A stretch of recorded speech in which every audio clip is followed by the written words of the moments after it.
So most of my friends, when they want to learn about the fintech ecosystem, either they go back to college Yeah. or they start a company. Man, you invested in 600 plus startups. Yeah. Can you help me understand how? I have a complete unfair advantage over anyone else in a lot of ways. The information and news I have is usually 6 months ahead of the market. What about the next 3, 4 years, 5 years? Can you share anything? Tell me, what's your intuition?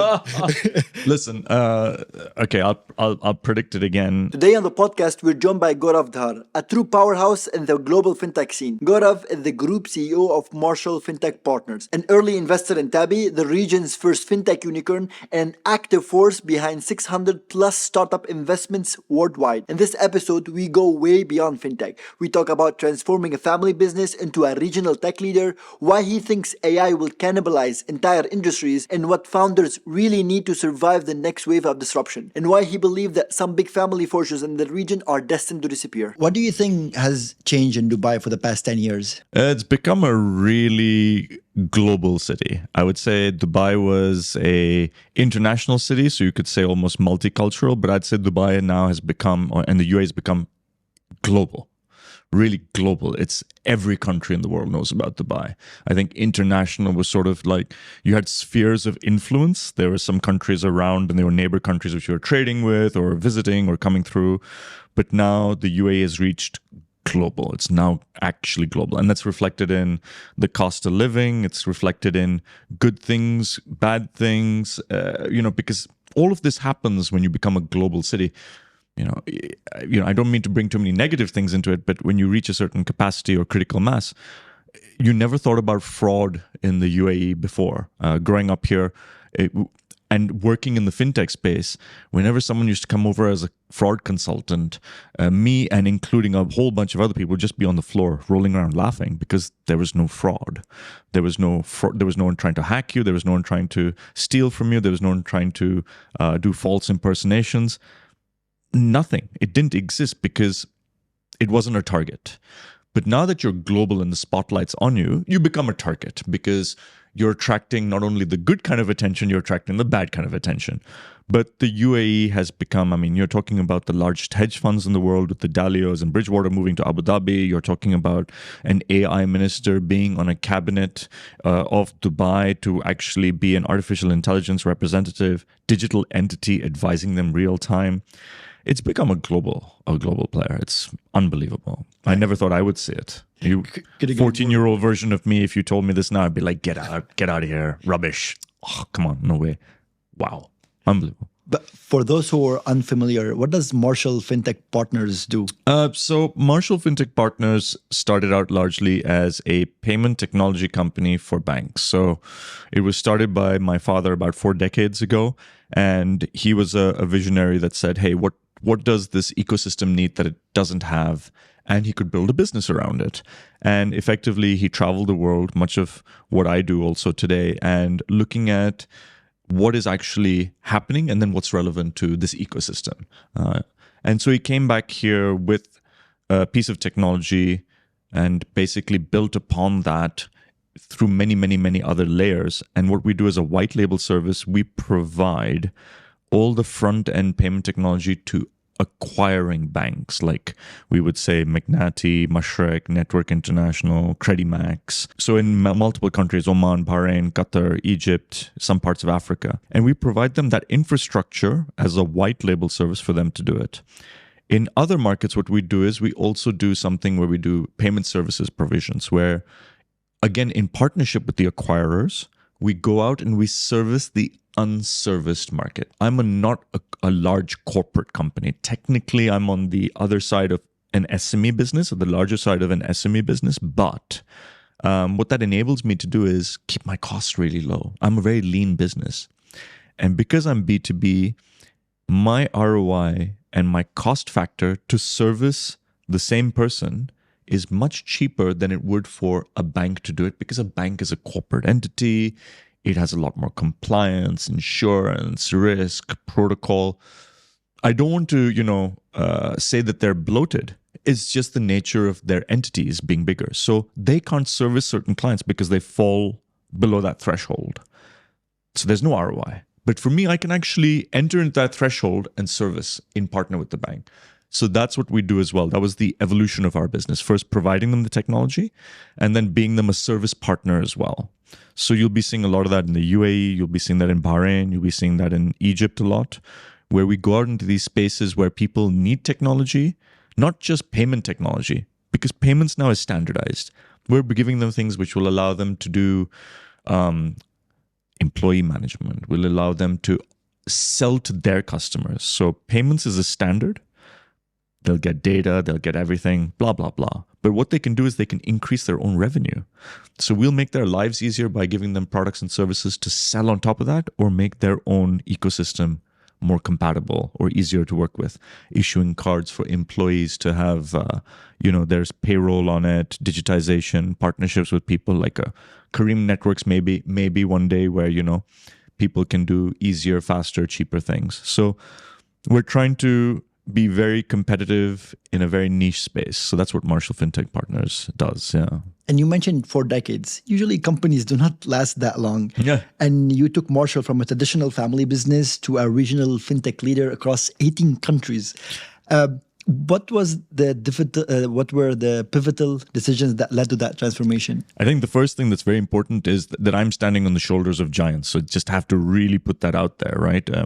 Because I think about 4 different things today, but with Marshall Fintech Partners in particular, when we're focusing on that, I'm standing on the shoulders of a foundational business that was made already for me. So I had massive advantage. It wasn't easy, but I had a very good, strong head start.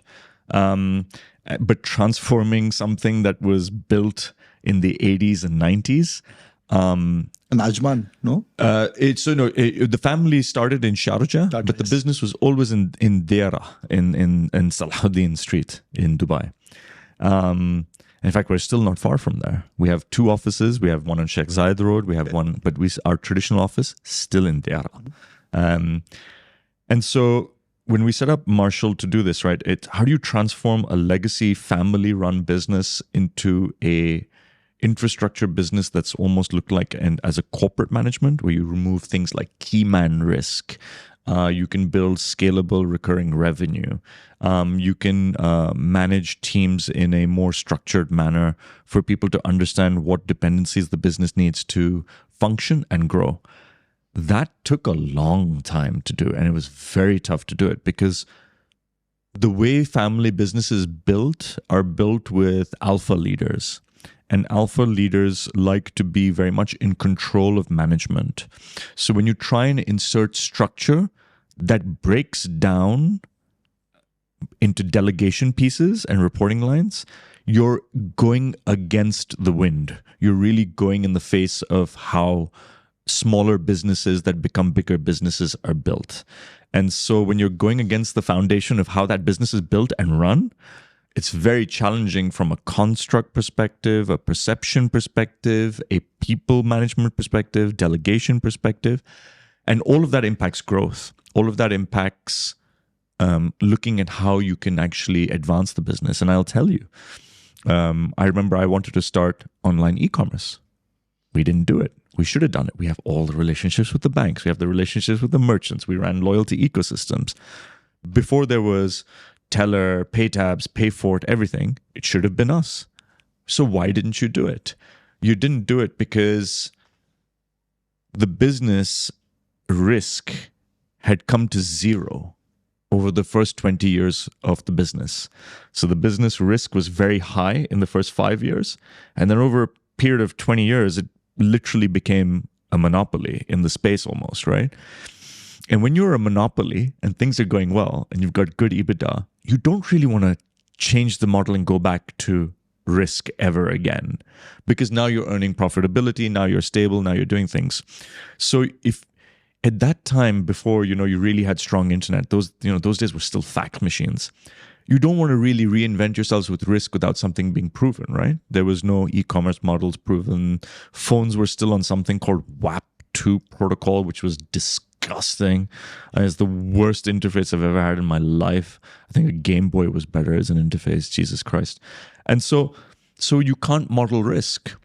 And also, the biggest problem with the MENA region is there is no, till today, still no universally accessible data for any industry.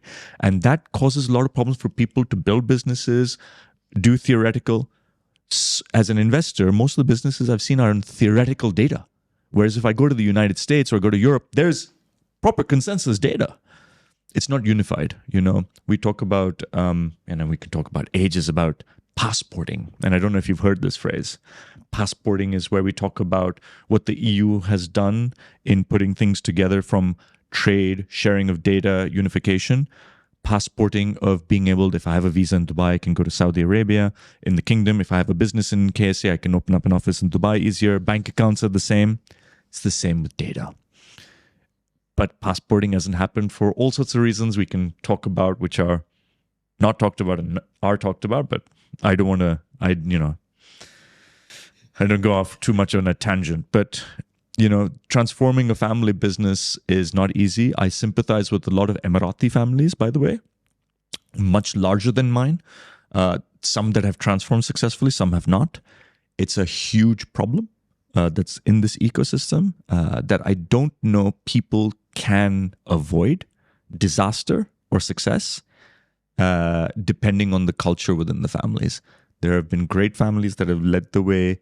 The Gargash family has done it. The Futain families are doing it in different ways. The Abdur family are doing it. I can name so many families of successes, but there are a lot of families that aren't seen or as magnified to our daily lives, that we don't see, that have wealth, that have generational wealth, that are very important business people, that wealth will disappear into the thin air and be squandered, and the positions that they have of strength will weaken completely, and they'll have no source of great repetitive income over the next 5 to 10 years. It's so sad, but it's going to happen.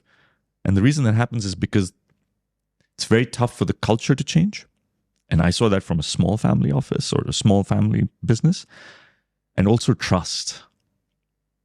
It's very hard for you to let outside people into your family to trust what they would say, because you don't know, are they here for their own motives? Are they here for something else? So there's going to be some big changes and shifts in wealth, I think, loss, which is sad. I mean, yes, you work in a family business, but I've heard that when your dad called you, hey, come work for the company, he cut your salary in half. Is that true? Yeah. And how did you earn your place in a legacy company and still drive innovation? Oh, it was very tough. You have to show up every day.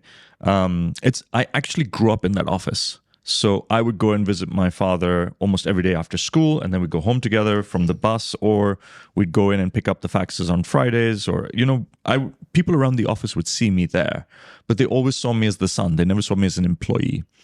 So when I turned up as an employee, you have to work doubly hard because people think you've got your place for granted. And that was also the reason he cut my salary in half, is because he wanted me to understand you're not entitled to anything here, and you have to work doubly hard for people to understand you're earning your place here, right? I'm not going to appreciate that at all. I don't care about that, Dad. Thanks a lot. I mean, I'm going to work hard. Why to cut my salary? I mean, that's not a lesson. But you had to start so I started from the hardware department. I started in the software department. Then I went to the management department. So I wasn't a manager till 5 to 7 years in the company.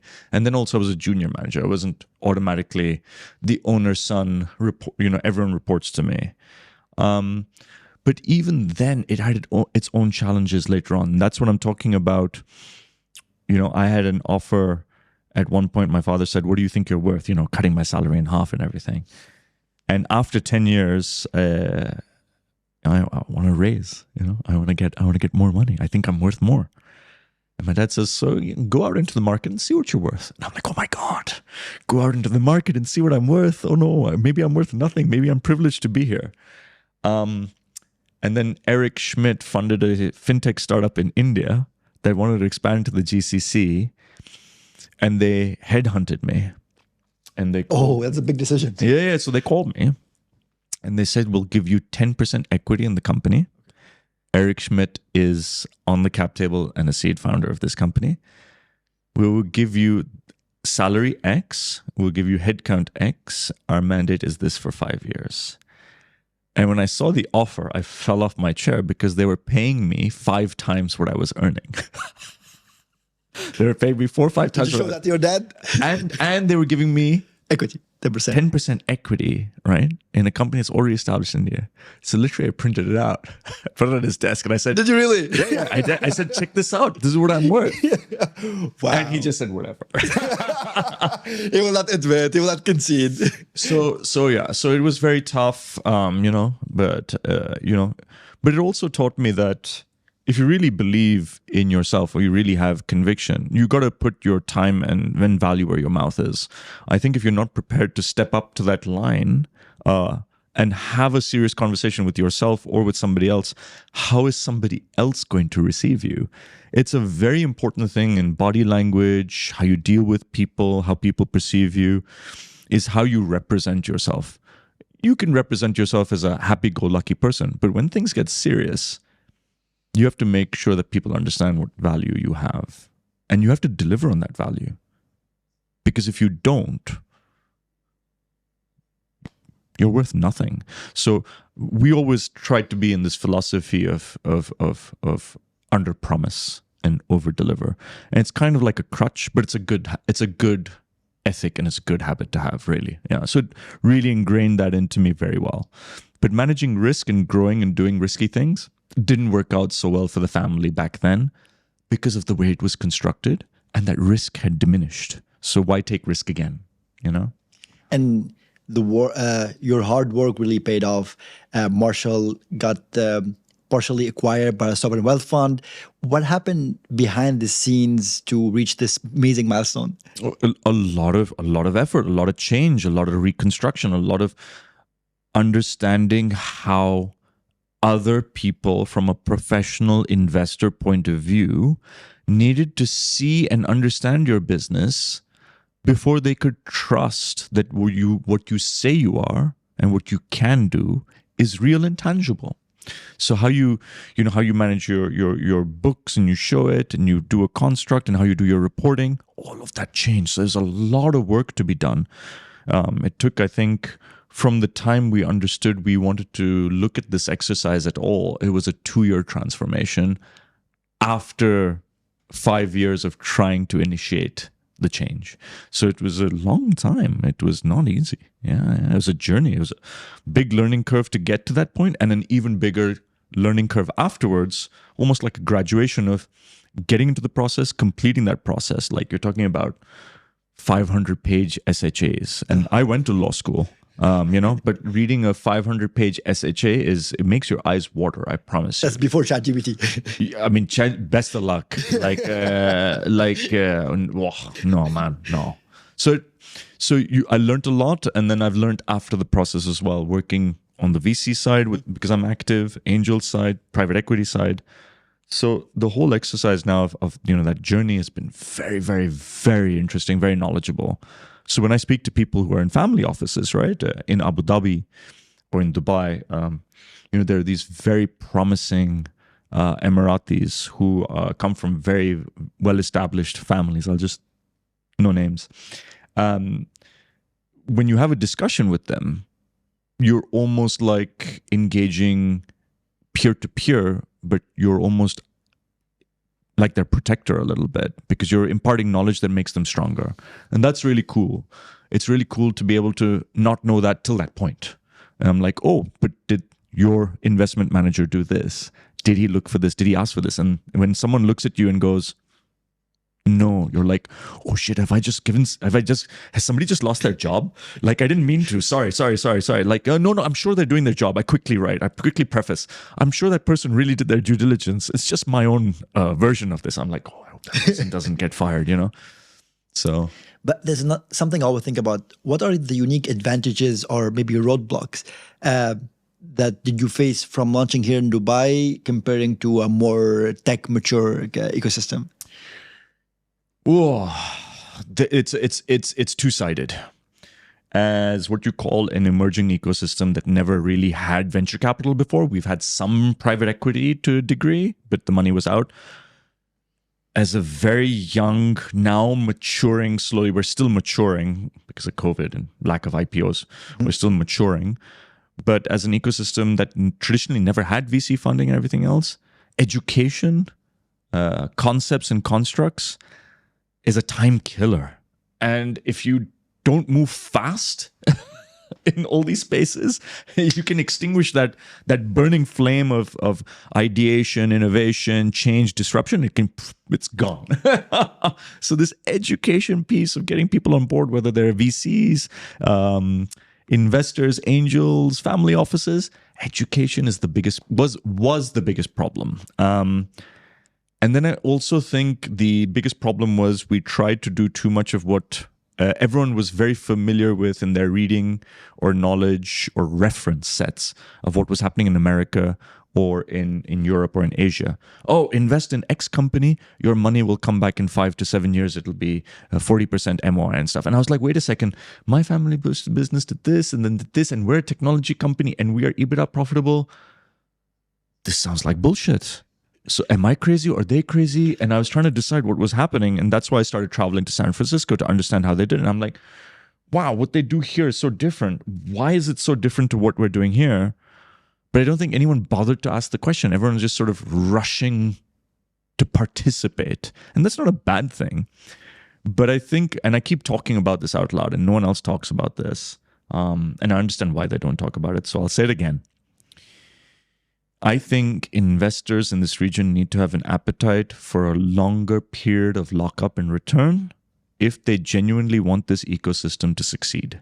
I think if you're going to invest capital in, if you have the appetite, it should be 8 to 12 years before you return your money, is my perception. That's my perception. If you're not... No one's going to wait 8 to 12 years, Gaurav. But that's the thing, right? So that's why government entities, private equity have been doing it, actually.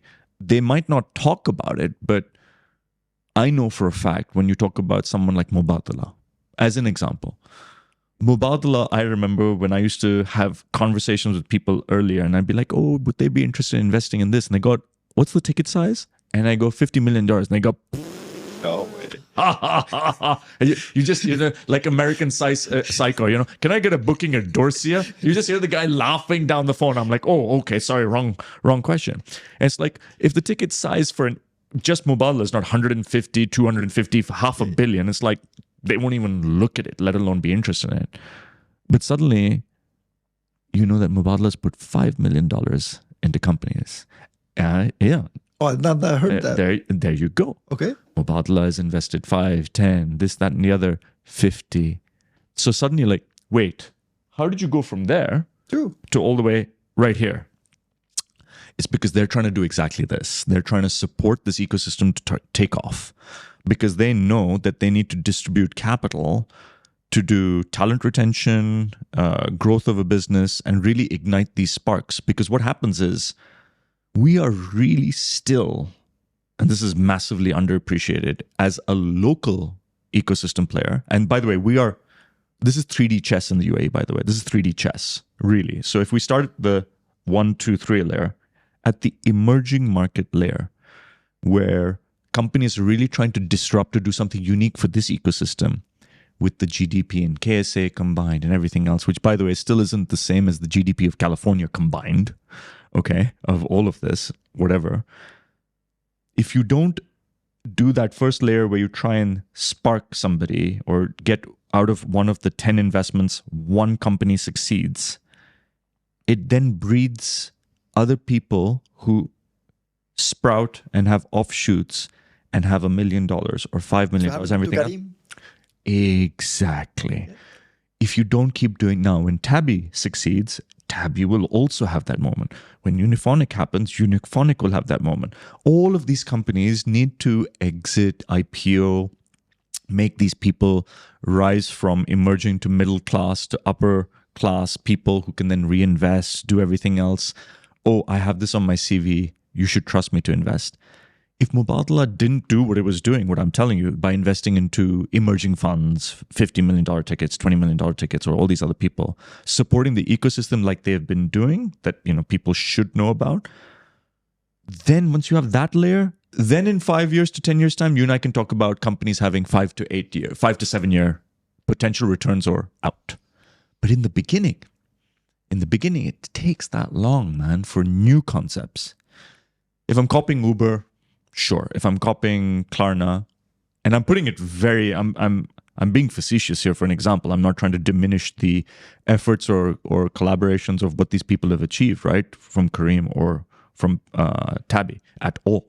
But what I'm saying as convincing VCs and concepts that can work in other ecosystems, if I'm trying to do something genuinely here, it's very tough. Like Keeper is trying to do something different. Mm-hmm. Claim is trying to do something different. So these companies are trying to do something local, right? So it's these, very few of these offshoots are trying to do something for the local ecosystem that could succeed. Everyone else maybe has different versions of existing ideas, and then they get the money. So there's two categories. One is the repeat category. Okay, it's proven somewhere, we'll tweak it here. But the genuine disruptors, the genuine people, it takes longer. Patient capital, man. You mentioned Tabby. You were like Tabby's first angel investor, and Tabby is the first fintech, unicorn fintech in the region. Yeah. What do you look for in the early? I was lucky to be one of the first investors. I'm not the first check-in. I'm one of the first investors. Hossam was very, very kind enough to let me in to invest in the company. He didn't need my money. He didn't need anything else. But we spoke about the idea a lot. We did some things together where I kind of did a few things in the beginning where we talked about, about the concept or meeting people, etc. I don't want to get into the details of it, but he was, like I said, he's very kind to let me in. I was one of the first early investors just to be there, but Hossam had the out of the park tick box characteristics of a unicorn founder straight away. What are they? And when he started Tabby, ultra rare. He had exited a business and built a business before with Namshi. Yes. How many founders existed in this ecosystem that had done an exit before? Like you could count them on one hand. Exit. A guy who had done an exit. Okay, number one. Number two, he was in a space at the bleeding edge of when it had started and was one of the fewest people who had experience and knowledge and data that was available to him exclusively because he was a pioneer in the space and built the data sets and had the experience. Nobody else had that. So he's already 2 layers way above everyone else. Thirdly, forget being an exit founder. Some people exit as a zombie or a dead body or whatever else, right? The guy had built the company from scratch. So he knew how to talk to investors. He knew how to build a company. He knew how to do reporting. He knew how to build things. He didn't have to learn anything. He had to just do. So I'm like, it made it. How many ways could you think of not saying no? It was impossible. Just threw money at the guy. And, to top it all off, throw away these characteristics in a bin. Hossam is a lovely guy. And he talks straight. He doesn't weave long stories or anything else. He's very clean, clear, factual, actual, conceptual, executional. You can follow his conversation. He's not trying to dress things up and make them look pretty. He's like, this is what we struggle with. This is what we need. This is what we do. This is what we're doing.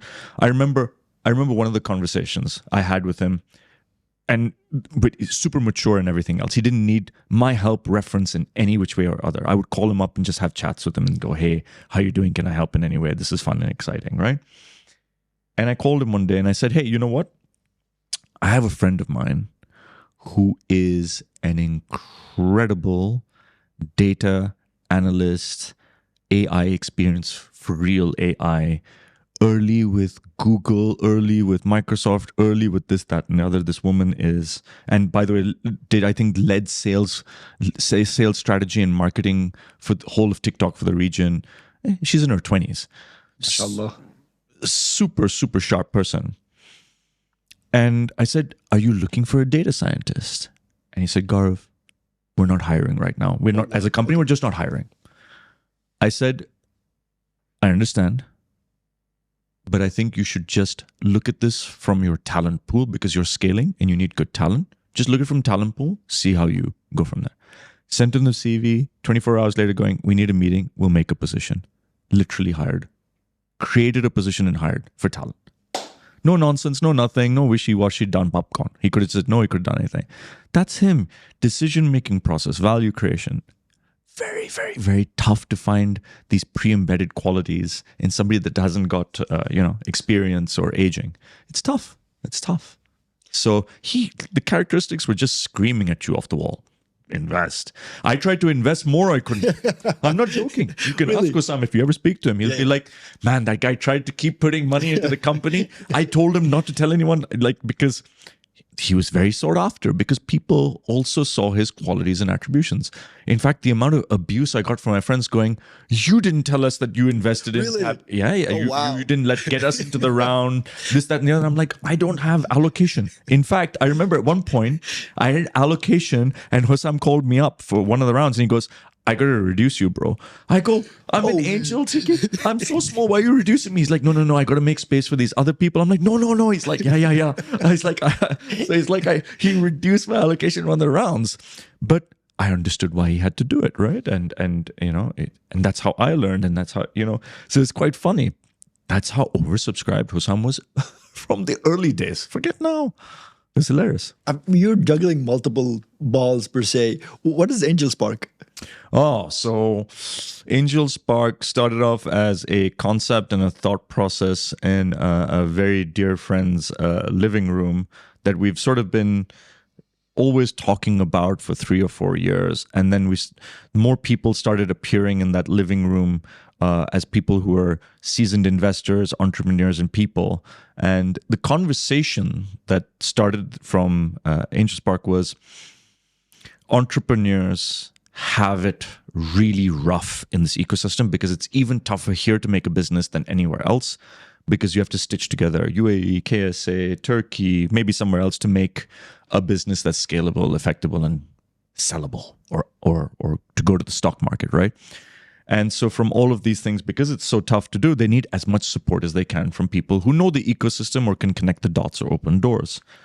So can we form a group of people that have different exposures, subject matter expertise, where they can dip in and dip out and move the needle for these guys with introduction, structure, avoiding roadblocks, making mistakes in the early stages of their business, to fortify them with our knowledge and experience and make them better entrepreneurs and better businesses, and maybe let them scale up from there.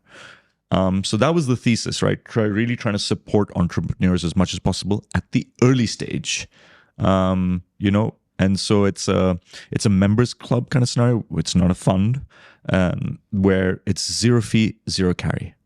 Okay. And because it's 0 fee, 0 carry, it's a lot of work, right? It's a lot of work, and hats off to the core group of people that make it work. So there's a big shout out to PK Gulati. There's a big shout out to Gary Shankman. There's a big shout out to Will Hudson. There's a big shout out to Tebak Patmanathan, Veena Vanjoli. There's also a big shout out to Mayank, and all these guys that form, and of course Ahmed, who's a complete legend from Clara, that's also helping us with all the legal work. He works so hard for no benefit other than trying to really support the entrepreneurship ecosystem. And because it's 0 fee, 0 carry, these people put in so much of their time, advice, network into it. It's invite only, because we want to make sure the kind of people that come into the group are really there for the right reasons. We don't want someone having ulterior motives and doing things to a singular individual benefit. It's really meant to be benefiting the entrepreneur as an individual or a company, and then the community that's really backing them up. So it's been 2 years almost now, or more. I'm losing track of time, but it's a lot of work. We've done a lot of investments. I think I've done 11 investments now, and there are more that are going to be announced. Just a short time. Yeah. And we're always looking for companies that we can support and grow genuinely. Yeah. It's one of these things where you're like, wow, this is actually happening. So it's super cool, and we're really grateful to all the members that really contribute where they can on their time as well. So it's an amazing initiative. You want to learn more about the fintech ecosystem. Yeah. So most of my friends, when they want to learn about the fintech ecosystem, either they go back to college, or they start a company. Man, you invested in 600 plus startups. Yeah. Can you help me understand how? So it's split into two buckets, to be very fair and clear, right? Because we have time to explain this. Two buckets. The first bucket is direct investments. So I've invested in about 80 to 100 companies direct. And then the rest of those companies are maybe through about, and again, I need to spend more time on this, about 16 to 18 funds, right? And some funds have 60 companies, some funds have 50 companies, some funds have, so that's how you have exposure to more than 600. I'm not even, and then there's Angel Spark. So what happens is, I think the ones that I've invested in, 80 to 90% are fintech, because that's what comes to me through my network or through my people, because I've made friends, man. These are all friends. And we were talking about just good people, referring good people to other good people to help them with time and money. It's all about that. And that's how we've got to this point. And then the funds, all the funds I've invested in, I think I'm an advisor to 40 to 50% of the funds I've invested in. And the other 50%, I have a personal relationship with the GPs. So again, it's the relationship is there. I haven't put money into a fund and then it's like, see you later, send me a report every month or every quarter. And so I'm learning because I'm getting data. This is the thing I learned really early. The harsh truth of anything you need to do to protect your wealth is you need to have experience and knowledge. And there's two ways of then protecting that experience and knowledge is either you hire someone or you get someone to be a partner who's more knowledgeable and experienced than you. That's dangerous because that creates dependency and that creates external dependencies. Or you can pay to play. And the only way to learn is to experience. And that's the real reason I started investing, was to learn. And I realized if I didn't participate, no one's going to teach me. No one's going to come there and lay it out on a red carpet and go, this way, sir, let me spend my time and money and let me show you how things are done for you to make money to your advantage. And this guy's like, there's a cost to this, man. Time is money, right? And that's fair too, right? I mean, how much time and everything can you give away for free? Like even me, my time cost has shrunk massively because I need to be careful. I need to, for my own respect, reputation, I can't dilute myself. I'm helping people where I'm willing to help people, but after a point, I have to reserve time for myself to learn, grow, nourish myself, reset, rethink. I also have to take that inward capital for myself. It's not just about the money because things are changing so fast. So when people want to learn about fintech today, it's unbelievable what you can do with ChatGPT. Sounds like a cliche, but if you go into the deep research models, it is an excellent mining source for information that you can get. At the same time, if you want more local knowledge as well, that you're tangible, the MENA Fintech Association was set up just to be a very inclusive organization like this as well. So we work with startups and we work with BlackRock, like from that range, like JP Morgan, like stuff like that. But we issue white papers. Our reports are free to download. I do a podcast where we're trying to demystify things. From international companies, we've had the CFO of Circle on there. To local companies, we've had Munaf, who's the CEO of Phoenix, on there. So we're trying to be as inclusive as possible to include people from all over the world so they can tell their story. It's not about us, how hard it was to do a business, how successful they have been, what challenges they faced. What is the jargon that they can, define and demystify from terminology, whether it's crypto, Web3, blockchain, artificial intelligence, right? Legal tender, stable coins, you name it, right? We try and get people on board to demystify it as opposed to doing everything. So the MENA Fintech Association is one, the podcast is the other. And then we do a lot of meetups. So you can go and spend time with people and try and figure out what's happening.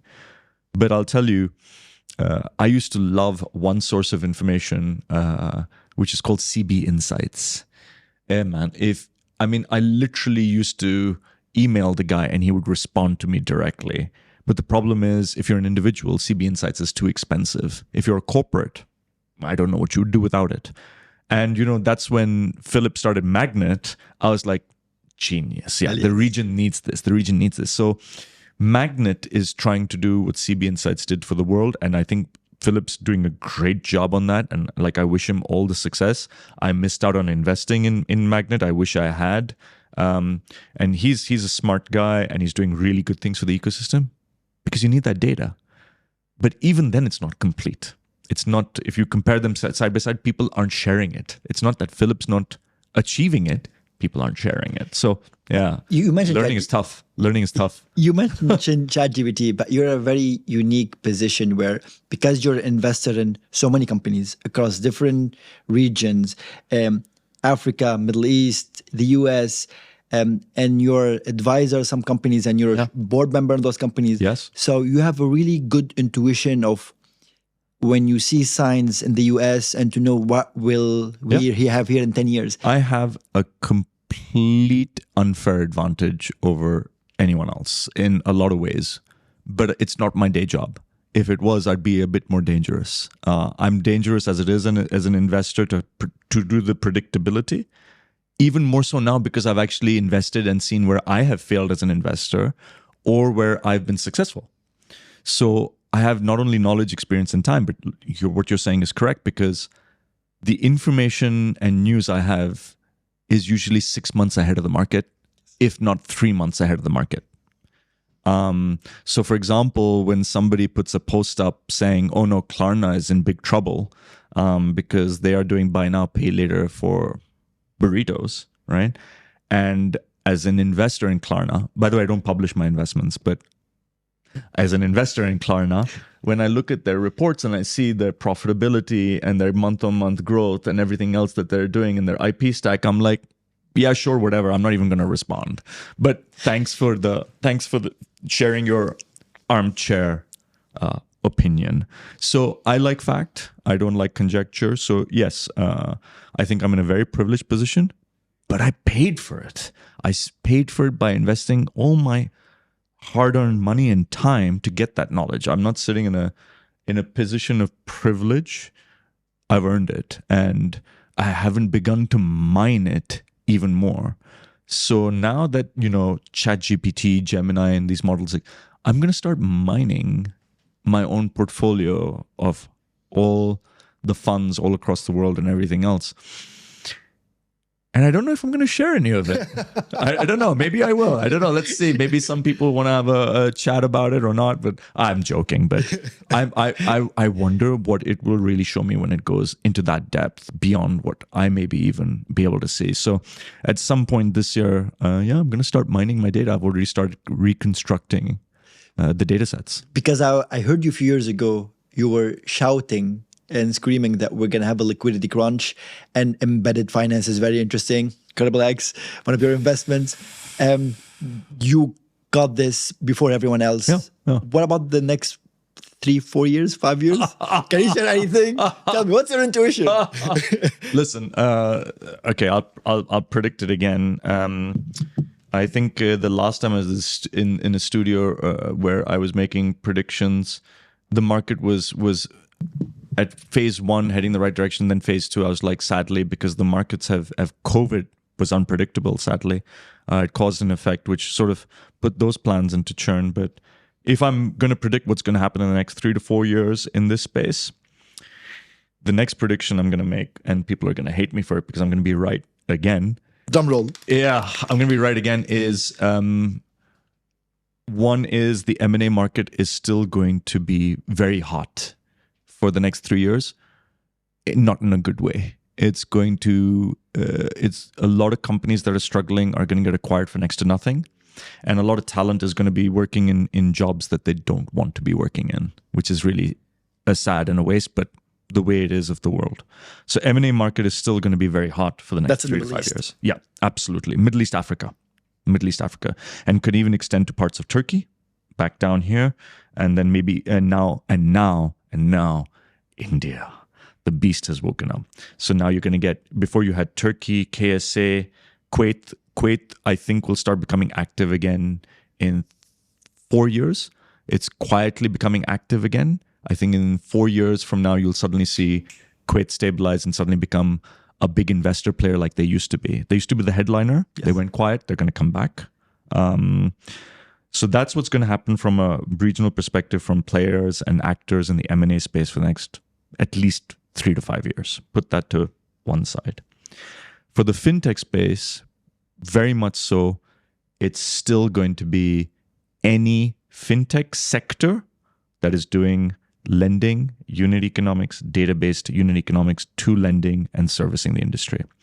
So whether you are in hospitals or healthcare, or you are in you're in the SME space, or you are in the property space, whatever sector you are in, instead of just saying fintech first, it's a specialist sector, and maybe even aviation at some point, not yet. You'll suddenly see fintech layers coming underneath, but the source will be making things efficient, cycles of operational credit and volume for capital, and then lending there in different spaces for depending on the size of the business. So bigger businesses will have different applications. So the whole space of lending, data, construction, and optimizing sectors for their fintech requirements is what you're going to see as businesses coming out in the healthcare space, but fintech, SME space, but fintech, property space, but fintech. You're going to see these becoming more and more companies that will do very well, raise rounds, and exit also. That you can put that to one space. The other thing that's happening, the third thing, the last prediction, which no one wants to hear or talk about, and I'm sorry that I do that, is because I feel like people should talk about these things, is how AI is going to destroy existing companies. And it's a real shame, and it's really sad. What's happening is you've built up companies from point A. When you say companies, mainly SaaS companies. So many. It's not even, I can't even put labels on what's happening indefinite. And I'll explain what I'm talking about. So companies that started year 1 and are up to year 5 to 7, but they haven't raised a Series B, Series C, Series D, right? To really prop themselves up where they're profitable doing everything else. Companies didn't have to be profitable. They have to be now. Profitable and growth, and they have enough capital to have runway for 2-3 years. The companies that don't have that, from year 1 to year 7 in that frame, an AI company will pop up here with less funding, less people, less tools, all the same connectivity that these guys didn't have access to, that the ecosystem they are in is mature enough to have. And they will just eat them alive. So you're going to find companies that are between 4 and 20 people completely replacing and being the new infrastructure of how companies that have 50 to 100 employees can deliver product, service, or disrupt a space. They will match them or they'll outpace them. And companies that don't have the funding and capability to evolve and have that budget to be able to do this as a new segment and everything else, they're so busy looking down and protecting what they have and everything else. In the next 2-3 years, they're going to get eaten. It's the same reason, and I'll explain why. AI companies that do this and have the capability to do this can only do this because of something I've talked about earlier, which is the rate of change of the adoption of technology. In my own space, it used to be 5 to 7 years before a product would come to market, and it would be accessible by the whole market, just by sheer distribution and implementation. From 5 to 7 years, it dropped down to 3 to 5. Now with AI, it can be done in months. The same canvassing of a whole ecosystem, and you take a whole country of what I can offer to a B2B with phones, with laptops, with connectivity, with hyperconnectivity, with wallets, with everything else. It's months. It's no longer what it used to be 5 to 7 years or 3 to 5 years. It's months. So if you're looking at something and your head's down developing a business, I can have the luxury with a 4-man team to look at your business, The infrastructure is available to me, and I'll go, they're not doing this. They're not accessing this. They're not doing this analytics. They're not doing these pieces. And how much of them can I replace with bots, people, and lines of code? And it's not going to impact everyone because there's some businesses you can't replace, but it's going to have a major impact. It's going to have a major impact. So there is a conversion that's happening. So either these companies will have to cannibalize themselves internally and shrink and adopt to these models, or other companies are just going to come in, just completely undercut them. That's why Microsoft now laying off a lot of employees. It's interesting. I think that's why a lot of VCs are investing in AI companies, because they're like, oh wow, we still haven't returned fund 5, 6, 7, 8, 9, and if they're going to get eaten up by our own companies, we should be the ones investing in new companies. But it's not as simple as that. But this is something that I say is going to be a layer or a path that's going to be highlighted and show results, unfortunately. So people need to really adopt and embed and embrace AI tools, AI capability, AI structure within their organizations quickly. Gaurav, again, thank you so much for being generous and sharing all of this. And My pleasure, we need to do round 2. But there's anything else that you would like to plug, because you're managing so many things? MENA Fintech Association, your podcast. How can we be involved in Angel Sparks? Yeah. How can my audience contribute? Listen, so I think on the whole, it's starts with good people. And people who have experience. So if there are good people who have experience, who need connectivity, and we can help them fast track to their success, Angel Spark is what we'd like to do at an early stage. We'd like to find people that have gaps in their armor that we feel we can fill with time and money. And that goes for me personally as well. But anything that's below a $10 million valuation, I put Angel Spark first. Anything that's above a $10 million valuation, I would look to do. Or if Angel Spark passes on it, then I would look to do it. If I still have that conviction as a solo investor. For the podcast, sure, we're always looking to highlight good entrepreneurs that have a story to tell, can explain subject matter subjects with expertise or clarity. We'd love to highlight them and showcase them and their businesses. So good fintech entrepreneurs, or entrepreneurs that have an element of fintech. So it's called Future Money, FUMO. So if they're AI, but they're involved in money, no problem. So we're looking for good entrepreneurs globally. That's with FUMO. I think with MENA Fintech is looking to support the ecosystem as much as possible. So always contact us, no matter who you are in the fintech ecosystem. Whether you want to be a part of a working group, write a white paper, contribute to the conversation, be a chapter. We're in over 50 countries now. So if someone's in a country where they feel like they need to be a part of the MENA Fintech Association, we can give them the tools, the structure, capability, and we're a very international organization. So we'll support you in your country, and we'll support you locally with all the subjects where you need access, information, people, and, we're an open book. So from that perspective, just good people, happy to help, see where we can drive people to make them successful and create more jobs and make Dubai even more global, man.